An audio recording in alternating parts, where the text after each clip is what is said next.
Graça e paz, sejam todos muito bem-vindos à EBD Digital da Igreja Batista da Paz. Hoje nós estudaremos a terceira lição da nossa revista, em que falaremos sobre um dos temas mais profundos da Palavra de Deus, que é a oração. A oração, nesse tempo, é um bálsamo para a nossa vida, nós sabemos disso. Mas nós vamos dividir o nosso estudo em duas partes. Primeiro a gente vai falar sobre aspectos gerais da oração. A gente vai falar sobre alguns elementos da oração que estão na Bíblia e que são importantes que a gente defina primeiro e depois a gente vai entrar efetivamente na lição da nossa revista. Antes de mais nada, leremos o texto base da nossa lição de hoje, que se encontra em 2 Crônicas, capítulo 7, verso 14. E nos diz assim a palavra do Senhor: se o meu povo, que se chama pelo meu nome, se humilhar e orar, buscar a minha face e se afastar dos seus maus caminhos, dos céus o ouvirei, perdoarei o seu pecado e curarei a sua terra. Que Deus abençoe a palavra lida neste momento, que nós possamos aprender, compreender e aplicar em nossas vidas toda a palavra do Senhor que chega até nós. Como disse, nós vamos dividir a nossa lição em duas partes. Na primeira a gente vai ver aspectos gerais. É interessante, quando a gente fala de oração, antes da gente começar a falar de oração, a gente entender um aspecto muito fundamental da Bíblia. A Bíblia, dentre muitas funções que ela tem, uma delas é a de ser um manual de relacionamento. A Bíblia basicamente trata de relacionamento o tempo todo. O principal relacionamento da Bíblia é Deus se apresentando ao homem. Então a Bíblia ela foi utilizada e foi instrumentalizada por Deus para que ele se apresente ao homem ao longo da história, apresente as suas características, como ele é, o que é importante para ele, como ele deseja se relacionar com o homem. E a gente vê que Deus, o desejo dele de se relacionar com o homem nasce muito cedo na Escritura. Nós vemos que quando o homem é formado, logo que o homem é formado, Deus começa a se relacionar com esse homem. Nós vemos que no capítulo 3 de Gênesis, quando fala da queda, diz que Deus vinha ao fim da tarde passear pelo jardim. Então Deus cria o jardim, cria o universo, cria o jardim, homem, mulher, e se relaciona com esse homem, com essa mulher, se relaciona com Adão e Eva.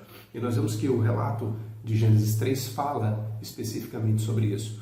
Nós vemos que o homem, nesse mesmo relato, rompe com esse relacionamento que era tão fluido, tão direto, tão sem subterfúgios, tão sem elementos intermediários. O relacionamento era muito direto. E o homem rompe com isso quando cai. E nós vemos no texto que é interessante, que no momento em que o homem cai, ele percebe que caiu, é feita toda aquela ideia do homem conhecer o bem e o mal. E a primeira coisa que o homem percebe é que ele está nu. E ele tenta resolver o problema do pecado dele por conta própria. Quando ele percebe que ele está nu, ele vai lá e costura folhas de figueira para tapar a sua nudez. Então o homem por si só fala assim: opa, tem alguma coisa errada, eu errei, eu pequei. Ele não pensou dessa forma, lógico, né?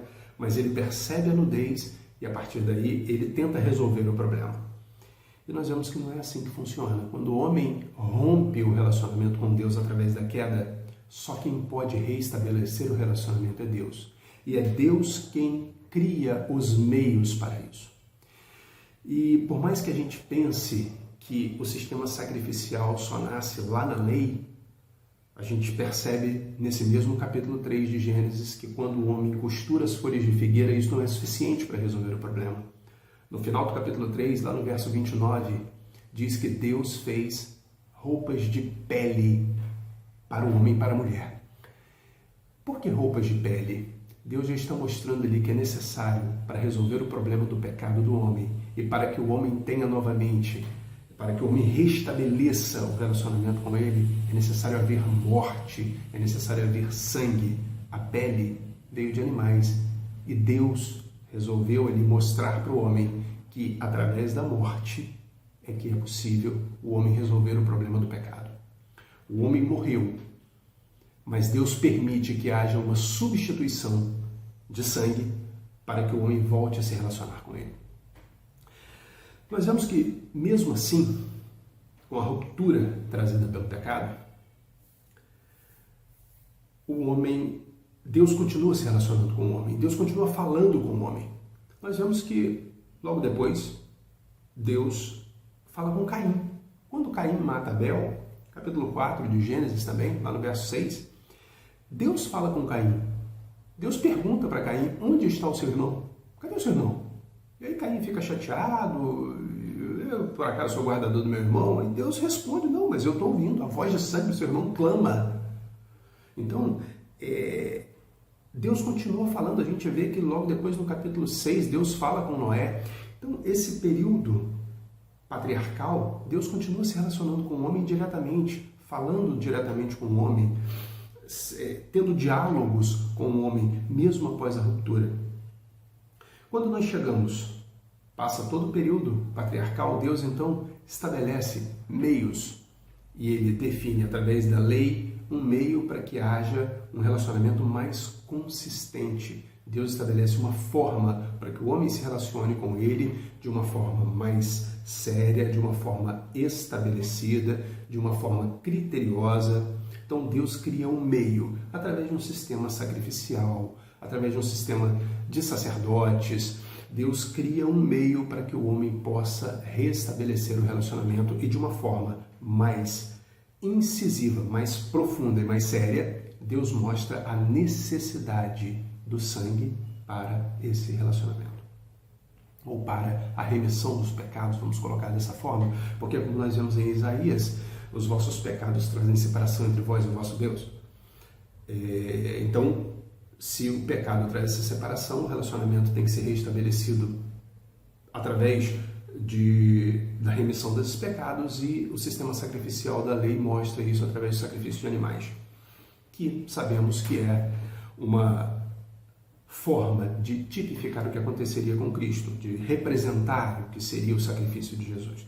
Mas aí nós temos todo esse sacrifício, todo esse processo que acontece durante a lei, até que vem Jesus.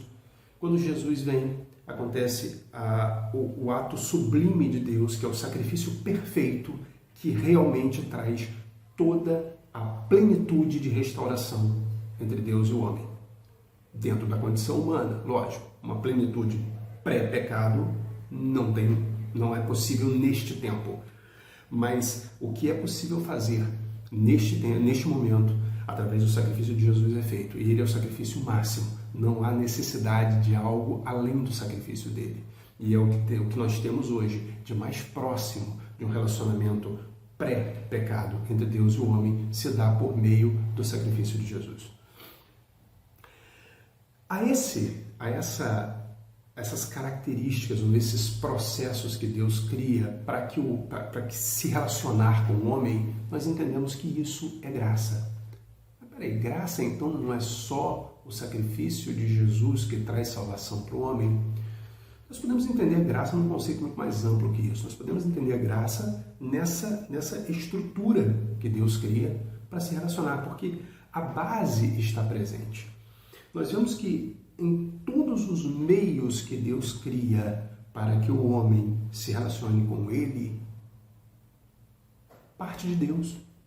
Deus cria, Deus estabelece, Deus coloca as condições e Deus cria os processos para que o homem se relacione com ele. Não parte do homem. Nós vemos que em qualquer sistema religioso existe uma tendência, existe uma condição natural em que o homem agrade a divindade de alguma forma. O homem tem que agradar o Deus de alguma forma. O homem tem que buscar, muitas vezes através de obras, sacrifícios, agradar ao seu Deus. Isso não acontece dentro do sistema do Evangelho. E aí não vamos falar do cristianismo, vamos falar do Evangelho, a boa nova que é Deus se manifestando ao homem.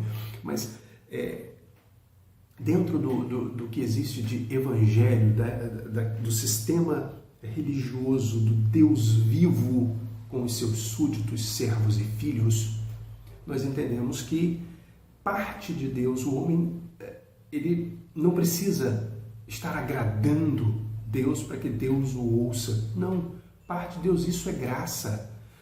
Nós vemos que Paulo deixa bem claro, lá em Romanos 5, que Cristo morreu por nós quando nós ainda éramos pecadores. Então a gente não fez nada para que ele morresse por nós. Ele morreu porque ele amava, ou ele ama a humanidade, ele morreu por conta disso, porque ele queria esse relacionamento restabelecido. Então o homem não fez nada para merecer a morte de Jesus. Jesus morreu só porque ele amava. É isso. Então, isso vai de encontro a tudo o que nós entendemos do que existe de relacionamento do homem com a divindade. O Deus vivo se estabelece e se coloca como o fornecedor, o doador de livre e espontânea vontade do acesso do homem a ele.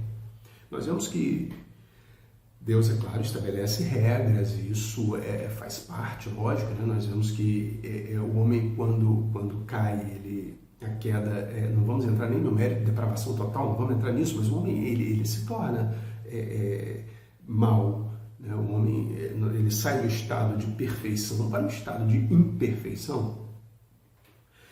Nós vemos, por exemplo, e aí chegando, né, no aspecto da graça legal, normativa, a graça que está na lei, né, ou esse processo da lei, nós vemos nos 10 mandamentos, que dos 10 mandamentos, 8 são para o homem não fazer alguma coisa, e só 2 são para o homem fazer.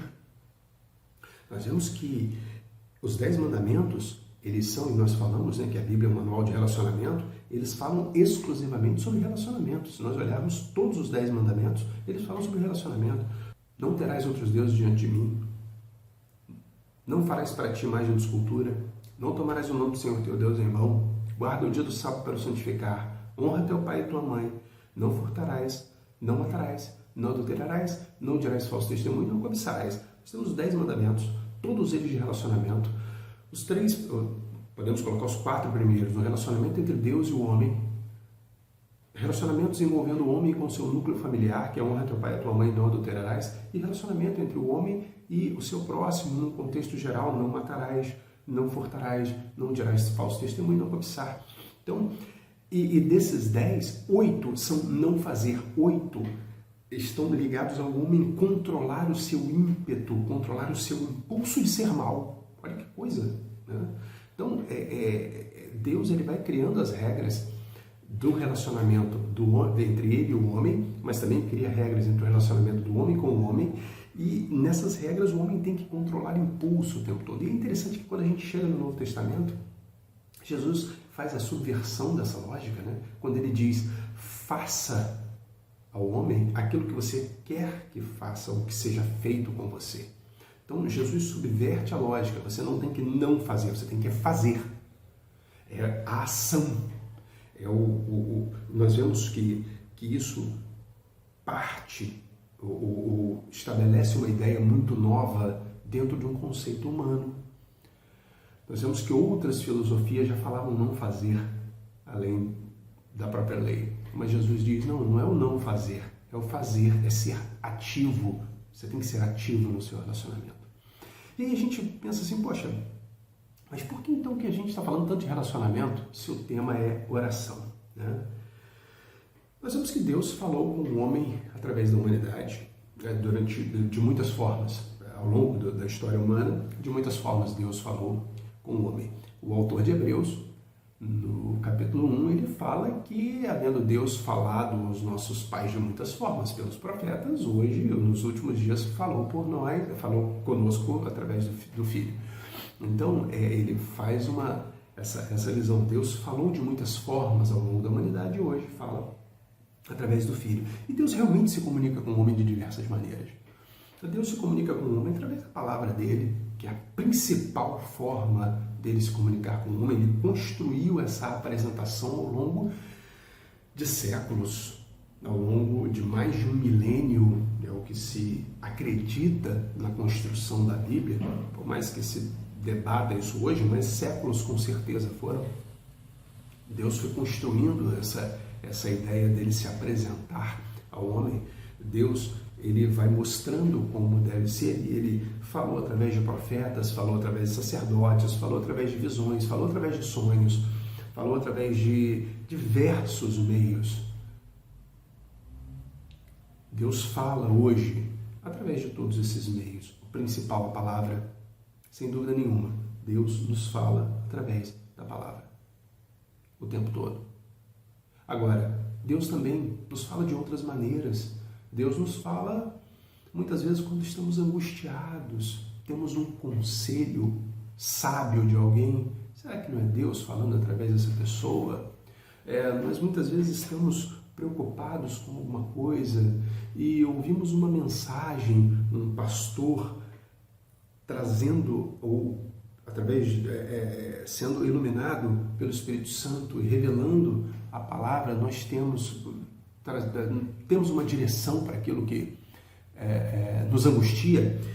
Nós podemos ainda, Deus, é claro, pode falar por meio de revelações, de sonhos, claro que pode, apesar de ser mais raro isso hoje.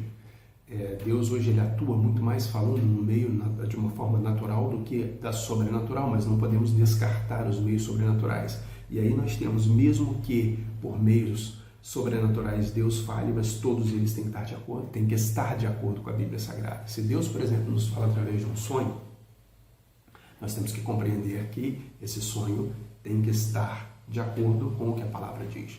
Se estiver fora, não é Deus falando. Mas nós vemos que Deus se comunica com o homem como ele quiser, mas o homem tem uma forma de se comunicar com Deus através da oração. Deus fala com o homem através da oração, e tudo que nós falamos de relacionamento até agora tem a ver justamente com estabelecer intimidade. E surge a questão, como é que você estabelece intimidade com alguém? Conversando. Como é que você estabelece intimidade com Deus? Orando. Como é que eu estabeleço intimidade com Deus? Orando. Então a oração nos coloca em comunicação direto com Deus e cria intimidade, cria um relacionamento próximo entre o homem e Deus. Nós vemos que a oração ela é estimulada por Jesus, mas ela não nasce no Novo Testamento. A oração acontece ao longo da história da humanidade. Se olharmos lá para o período patriarcal, nós temos Deus falando, como já citamos, falou diretamente com Caim, falou com Noé, falou com alguns outros homens. Mas nós temos, por exemplo, Jacó.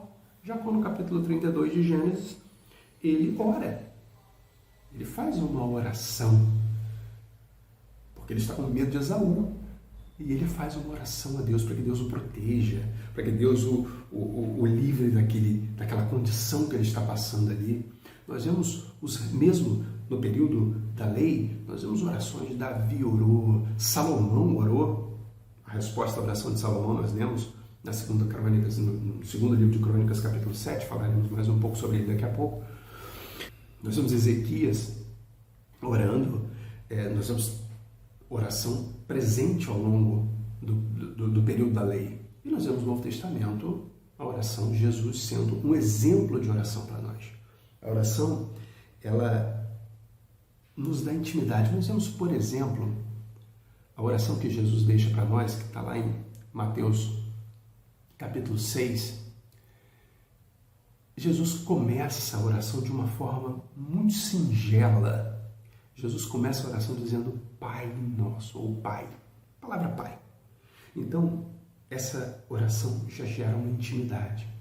Pai, Pai Nosso que estás nos céus. Então, você já começa a oração chamando Deus de Pai, trazendo proximidade, trazendo uma intimidade. Mas é interessante que a oração não para no Pai. Pai Nosso que estás nos céus. Ele tem que, de alguma forma, colocar Deus no trono dele. Então, santificado seja o teu nome. Deus é santo. Então, apesar de ser o nosso Pai, mas isso não faz com que ele deixe de ser santo. Então, Jesus começa falando Pai, mas depois santifica o nome do Senhor. Mas isso traz intimidade, não é aquela coisa distante. Você não está orando para um Deus que é exclusivamente santo. É claro que ele é santo, mas ele também é nosso Pai. Então isso gera a intimidade. Jesus, Lucas também narra essa oração e o contexto de Lucas é diferente. Em Mateus, a oração é uma parte do Sermão do Monte. Já Lucas, na oração que Lucas narra, que é a mesma, é uma resposta a um pedido. Os discípulos dizendo, ensina-nos a orar. E aí Jesus ensina a orar. A oração, então, ela cria intimidade, ela cria proximidade entre o homem e Deus. Ela faz com que o homem reconheça a voz de Deus. Isso é interessante. A gente pensa que reconhecer a voz de Deus é fácil, mas só é fácil para quem tem intimidade, só é fácil para quem está próximo, só é fácil para quem busca essa comunhão com Ele. Nós temos experiência de ouvirmos um grupo de pessoas que estavam tentando fazer um trabalho bom, um trabalho na obra do Senhor, e que ouvem um conselho e entendem que aquele conselho é de Deus. 6 meses depois a obra não existe mais. Será que aquele conselho era de Deus? Será que aquelas pessoas estavam realmente em comunhão para ouvir a voz do Senhor? Será que não foram pela empolgação? Então nós temos que ter comunhão com Deus para sabermos que é Ele que está falando. Nós temos que ter comunhão com Deus e essa comunhão se dá por meio da oração. Nós buscamos Deus através da oração. Nós buscamos intimidade através da oração. Isso não mudou. Jesus ele não precisava orar, Jesus era Deus, mas ele orou tanto. Tem uma hora que, quando ele vai ressuscitar Lázaro, ele diz assim, Pai, estou pedindo, eu não precisava fazer isso não, mas eu estou pedindo só por testemunho para eles. Jesus tinha, quantas vezes nós vemos nas Escrituras, Jesus deixando os discípulos para estar retirado num local, orando, e depois ia se encontrar com os discípulos. Quantas vezes nós vemos nos Evangelhos Jesus passando noite em oração? Principalmente porque ele sabia a dificuldade que seria cumprir a sua missão. E ele precisava estar em comunhão com Deus, com o Pai, o tempo todo. Nós temos que entender que Jesus, enquanto esteve aqui, era 100% Deus, 100% homem. Então, ele fazia da oração também o seu meio de estabelecer relacionamento com o Pai o tempo todo e também uma forma de deixar o exemplo para nós. Então, eu acho que esse primeiro momento a gente precisava compreender o contexto da oração dentro da Bíblia, o contexto da oração enquanto forma do homem se aproximar de Deus, enquanto meio do homem estabelecer e estreitar relacionamento com Deus. E agora, na segunda parte, nós entraremos efetivamente naquilo que é a nossa lição, é o que o Senhor tem preparado para nós neste tempo. Como já dissemos, a nossa lição é a lição 3. O título dela é Oração como Refúgio e o autor é o pastor Gelson Gonçalves Sardinha, da Igreja Batista Mutombo. E o pastor Gelson, ele, como a ideia ou o tema dele é trazer a oração como um refúgio, ele parte de ele traz alguns elementos da oração, da busca a Deus através de oração no momento da angústia. Ele pega esse viés da oração e coloca, e realmente faz parte daquele relacionamento que a gente conversou tanto antes. Se Deus é nosso Pai, quando a gente está numa dificuldade, principalmente quando a gente é pequeno, a gente vai procurar quem? Pai e mãe, para tentar resolver, né?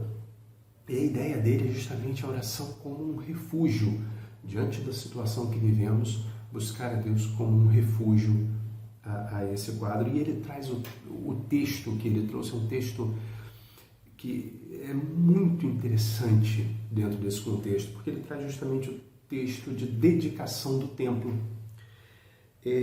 O autor do livro de Crônicas, ele narra essa dedicação e o templo é dedicado, o povo está numa alegria imensa. Davi tinha no coração construir o templo e Deus disse que não, que seria o filho dele. Salomão então ascende ao trono, Salomão chega ao trono, se transforma em rei, Davi deixa tudo preparado. É interessante que Davi ele não construiu o templo, mas ele deixa tudo pronto, ele entrega tudo a Salomão. Ele diz assim, Salomão é muito novinho, ele não tem noção da grandiosidade, ele é muito enterro do que é, da imensa responsabilidade que é construir um templo para o Senhor. Então vou deixar tudo esquematizado para ele, tudo pronto. Ele deixou a planta, ele deixou o material pronto, ele deixou tesouro separado, ouro, prata, ele deixou ofertas, ele deixou tudo pronto, só para Salomão fazer a construção. E aí Salomão constrói o templo, leva anos construindo o templo. E esse momento é um momento de dedicação. Acontece então a dedicação, Deus se agrada do templo, Salomão faz uma oração dedicando o templo. E depois, durante a noite, Deus responde a oração de Salomão. E aí nós vemos em 2 Crônicas, a partir do verso 12, Deus, 2 Crônicas 7, a partir do verso 12, Deus respondendo a oração de Salomão. E Deus dizendo que se agradou do templo. Isso é interessante, Deus fala, olha, eu me agradei do templo. E esse texto que a gente leu,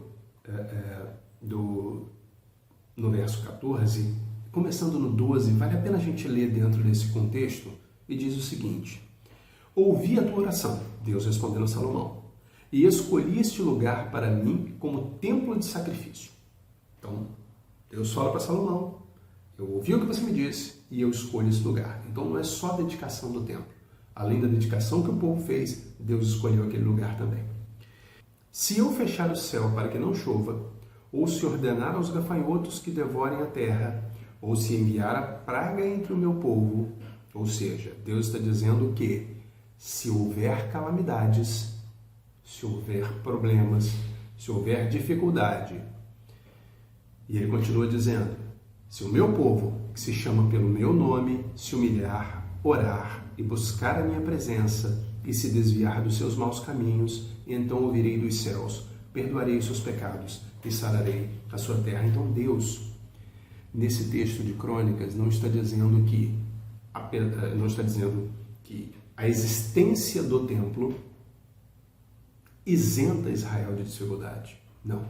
Existia uma ideia entre o povo de que a presença do templo em Jerusalém traria uma segurança extrema à cidade e, consequentemente, ao reino.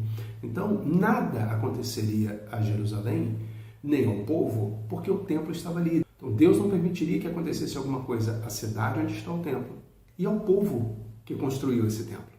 Mas Deus deixa bem claro que isso não é segurança absoluta.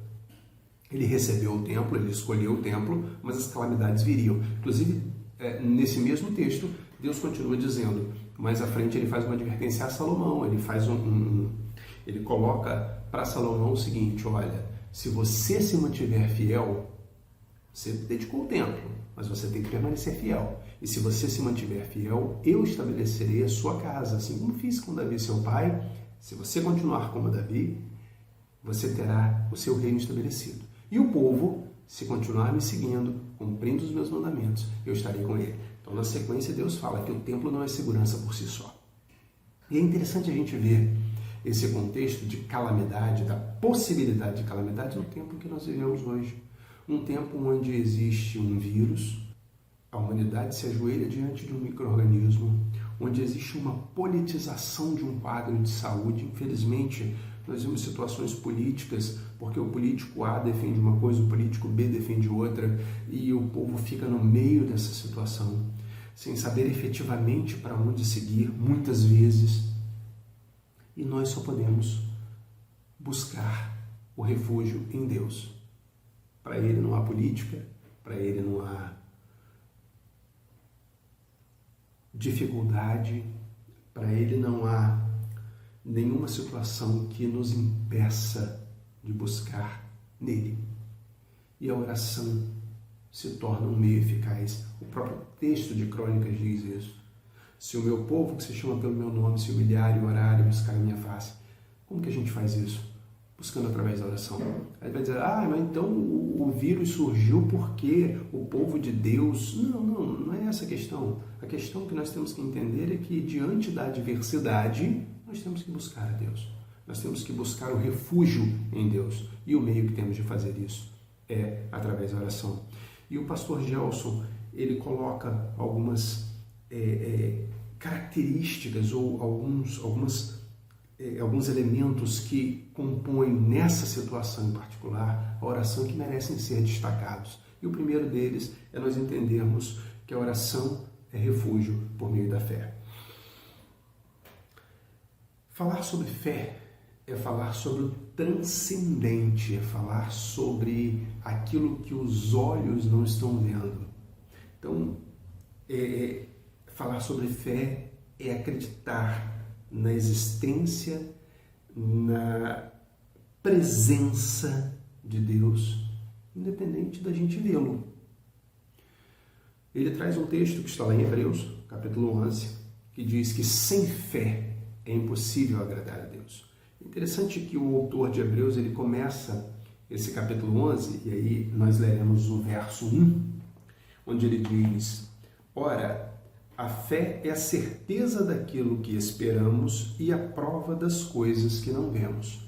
E ele vai discorrendo sobre a fé ao longo desse capítulo. Ele fala sobre, no verso 2, pois foi por meio dela que os antigos receberam um bom testemunho.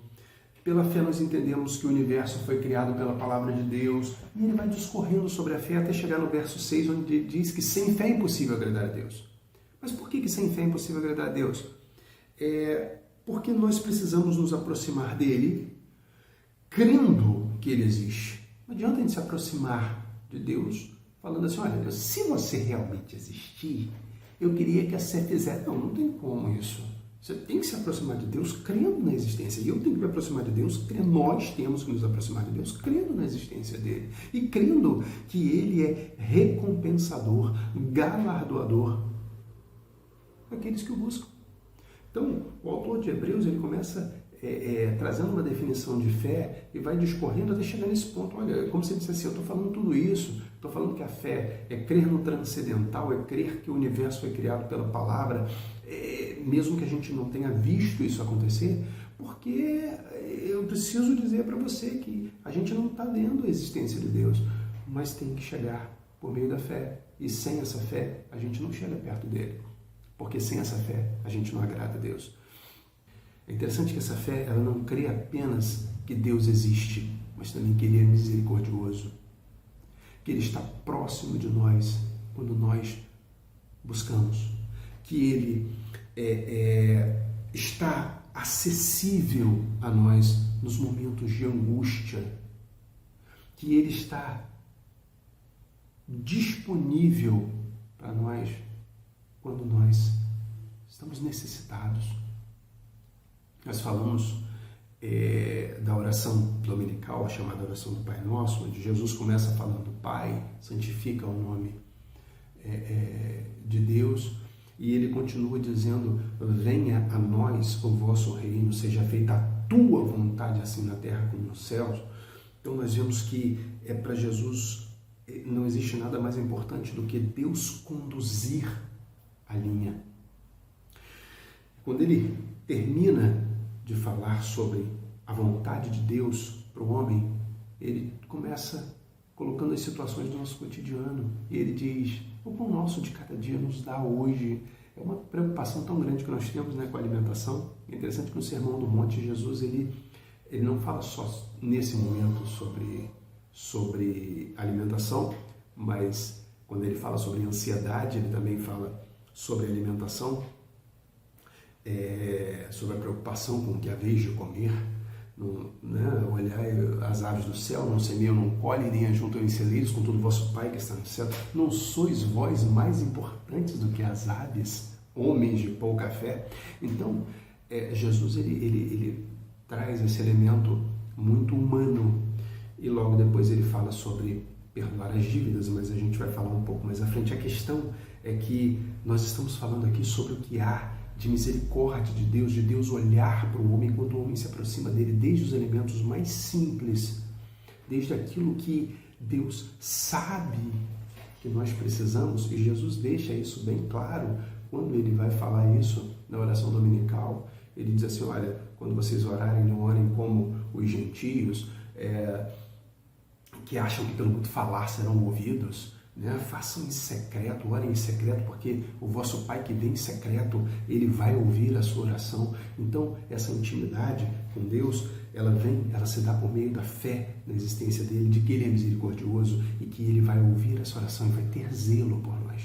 Ele vai ter cuidado de nós. A gente não ora para o vazio, a gente não ora para um amigo imaginário, a gente ora para o nosso Pai, que zela pela nossa vida, que zela pelo nosso cuidado e que não permite que nada aconteça, se não for pela vontade dEle.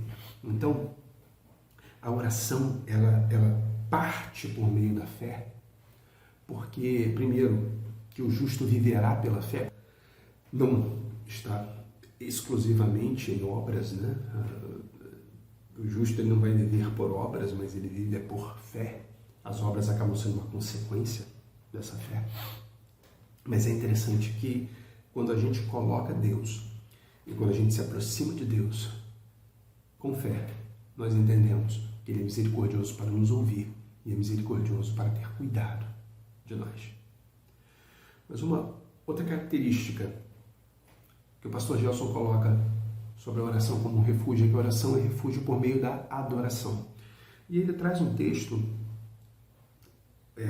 para esclarecer essa questão da adoração. Ele traz um texto que é muito interessante. Ele traz o final de uma ideia que começa com Pedro negando Jesus. Pedro, a gente sabe que negou Jesus 3 vezes, fica claro isso nos evangelhos, e quando Jesus ressuscita, Jesus chega até Pedro muito angustiado, e eu acho que dos evangelistas o que mais retrata essa angústia de Pedro é João. Acredito que por estar muito próximo ali, por estarem naquele núcleo muito próximo de Jesus também, daqueles 3 mais próximos, eu acho que João ele tinha uma intimidade com Pedro, né? A gente vê que quando João retrata que na ceia, quando Jesus diz, olha, alguém vai me trair, aí Pedro faz sinal para João perguntar, e a gente vê, João fala que é o discípulo que reclinou Jesus, a gente entende que é ele. Pedro faz sinal para João perguntar quem é, então eles estão muito próximos. E João consegue perceber essa angústia de Pedro, esse peso de Pedro. E ele retrata Jesus chegando para Pedro, perguntando, Simão, filho de Jonas, tu me amas? E ele faz isso 3 vezes. E nós compreendemos que 3 vezes Pedro falando que ama Jesus, são 3 vezes que ele negou Jesus. E Jesus está ali curando aquele peso de Pedro e preparando Pedro para a missão complexa que ele teria pela frente, de todos aqueles sermões que a gente vê lá em Atos. Mas a gente vê que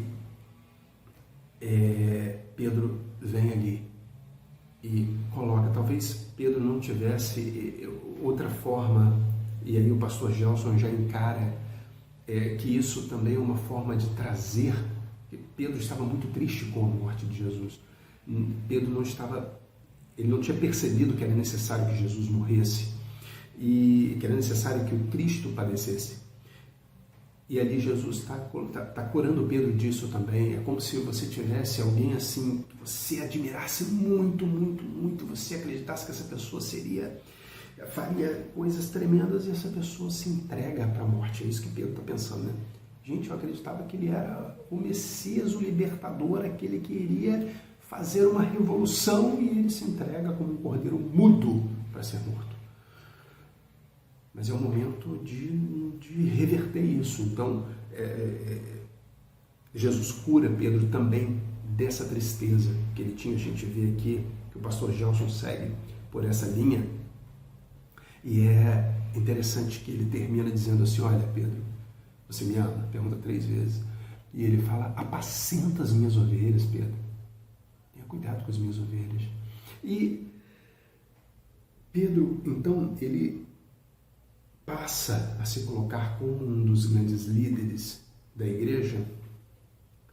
É interessante que a adoração, ela entra nesse contexto, porque nesse momento, ou nessa situação, Pedro não olha mais para Jesus, mas olha para o homem-Deus. E quando ele coloca o homem-deus no meio, ou à frente, ele então começa a adorá-lo, começa de uma forma mais explícita a conduzir os serviços do reino, não de forma única, ele não era único nisso, mas ele acaba sendo um dos principais líderes. Ele percebe então que era necessário que o Cristo morresse. Se o Cristo morreu, ele é Deus, e se ele é Deus, ele deve ser adorado. E a oração, ela tem que partir desse contexto de adoração também. Quando nós vemos, e aí tem esse duplo viés na oração, como nós vimos na oração dominical, Jesus coloca como Pai, mas ele coloca como Santo, coloca que a vontade dele seja acima de todas as coisas. Então ele coloca Deus como Deus, então ele coloca Deus como Pai e adora a Deus.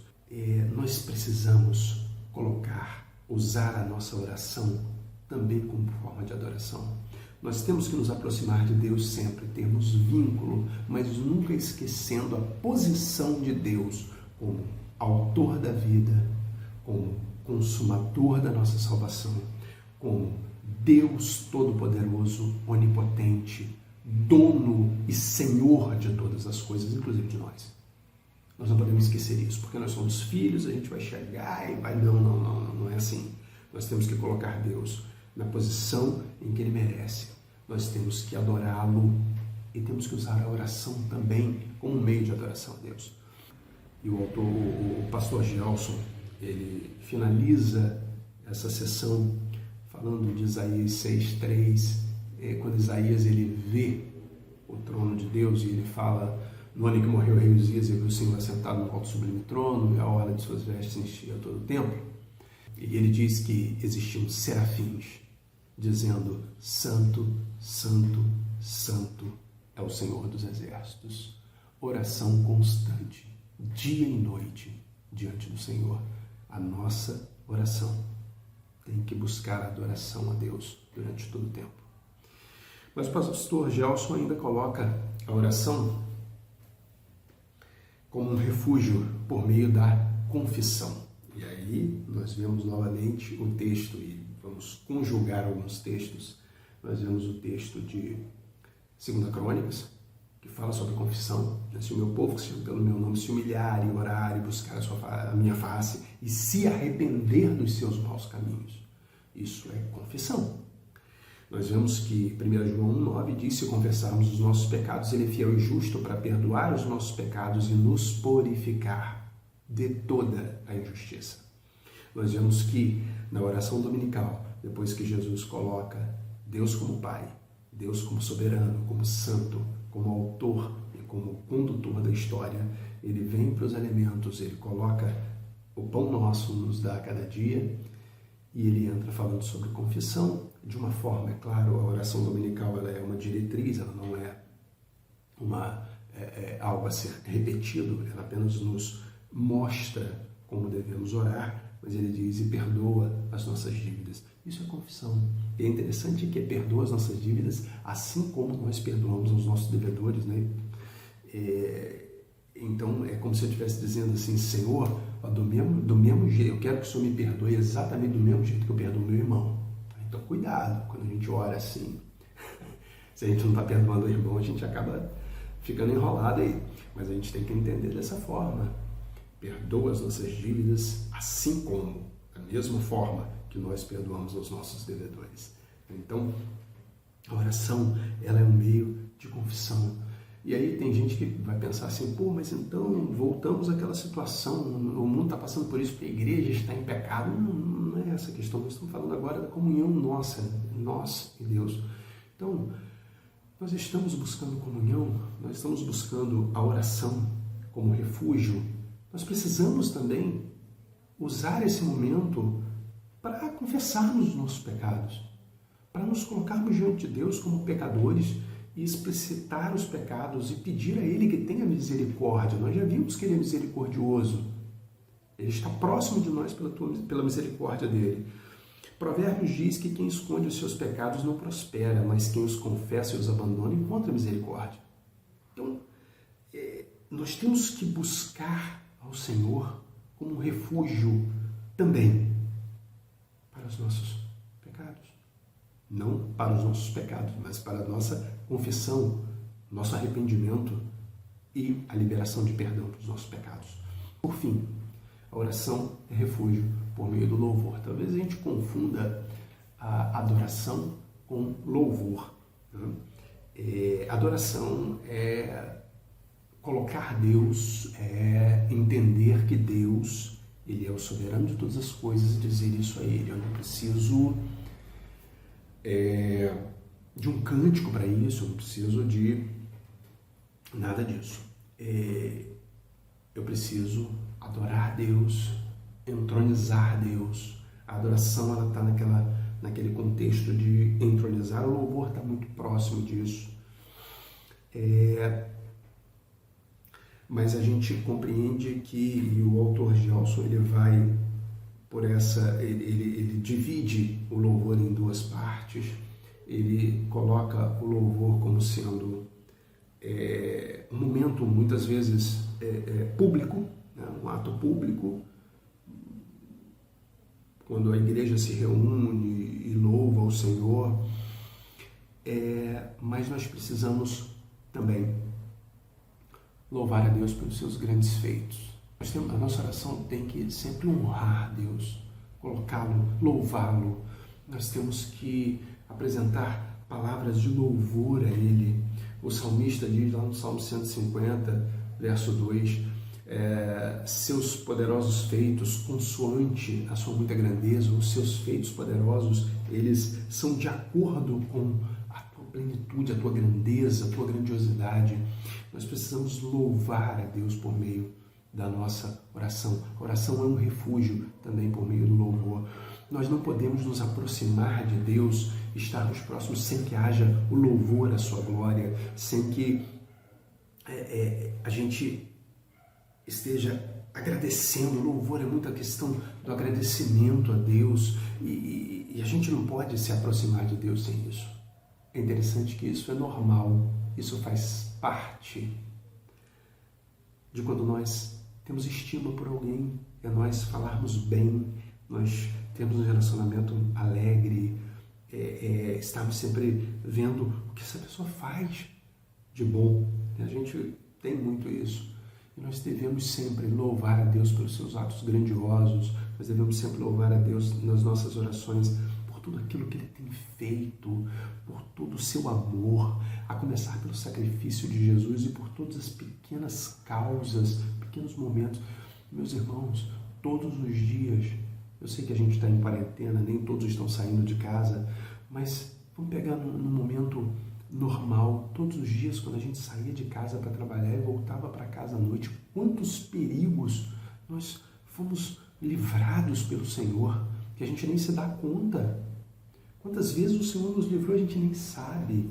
A gente deveria andar com uma plaquinha assim em cima da cabeça. Obrigado, Deus. Obrigado, porque não sei, mas Ele está fazendo e eu estou agradecendo. Muitas vezes eu não sei nem o que Ele está fazendo, mas eu estou agradecendo, porque eu sei que Ele está fazendo. Então, louvar não é só cantar. Louvar, ele é, e eu vou citar o que o pastor Gelson diz, louvar não é por si só cantar, mas tributar honras por meio de todos os elementos da liturgia. Então a oração também tem que ser louvor. E a oração louvor, tanto em grupo quanto particular. A nossa oração também tem que ser louvor. O Salmo 34:1, o salmista diz, bendirei o Senhor em todo o tempo, o seu louvor estará sempre nos meus lábios, independente do que esteja acontecendo. O nosso louvor ao Senhor tem que estar sempre em nossos lábios. As nossas orações têm que ser um refúgio por meio também do louvor. E na conclusão, o nosso autor diz, e citando as suas palavras, que as palavras pestilência, conforme Jeremias 21:6, e praga, conforme Números 11:33, parecem se referir a doenças contagiosas de proporções epidêmicas, que é exatamente o que nós vivemos hoje. Ele continua dizendo, a palavra pestilência também aparece em Êxodo 9:3 como uma referência à doença misteriosa. O próprio pecado é colocado na Bíblia como uma doença da alma. E o que nós temos a fazer diante desse quadro, o que nós temos a fazer diante dessa situação é, por meio da oração, buscar o refúgio no Senhor. É só Ele que nos pode ajudar, que nos pode trazer alento e bálsamo neste momento. Para pensar e agir, segundo de acordo com o pastor Gelson, também citarei, ele deixa algumas perguntas para nós que merecem ser ressaltadas agora. A primeira é: você tem consultado a sua caderneta de vacinação, que é a Bíblia? A segunda: tem ido com frequência ao consultório do médico dos médicos? A terceira: tem se mantido longe da pandemia pecado? E a quarta: tens passado temporadas no spa, refúgio da oração, para a restauração da fé? São perguntas que o nosso autor deixa para o nosso dia a dia, se nós estamos, como nós estamos utilizando esse tempo, que muitas vezes estamos em casa. Será que estamos mais próximos de Deus ou será que estamos só colocando as séries da Netflix em dia? E para encerrar, vamos ler o texto, Provérbios, capítulo 15, verso 8, que diz: o Senhor detesta o sacrifício dos ímpios, mas a oração do justo o agrada. Que nós possamos estar em todo tempo agradando a Deus através das nossas orações. Nós vamos orar neste momento, agradecendo a Deus pelo estudo que fizemos, agradecendo a Deus por tudo que Ele tem feito neste momento tão difícil. Oremos. Senhor Deus e Pai, nós agradecemos pela Tua palavra que foi lida, nós agradecemos porque o Senhor é misericordioso, porque o Senhor neste tempo tem tido cuidado com o Seu povo, que o Senhor neste tempo está disponível ao Seu povo para que possamos buscá-lo por meio da oração, Senhor. O Senhor é o refúgio em nosso tempo, o Senhor é o refúgio para a nossa alma. Que o Senhor possa trazer conforto em todo momento através da Tua palavra, através dos estudos que estamos fazendo, Senhor. Abençoe a Tua igreja, abençoe o Teu povo e que o Senhor possa, de acordo com a Tua vontade, trazer cura para este momento e esta pandemia que assola toda a humanidade. Muito obrigado, Senhor, por tudo que o Senhor tem feito. Em nome de Jesus. Amém.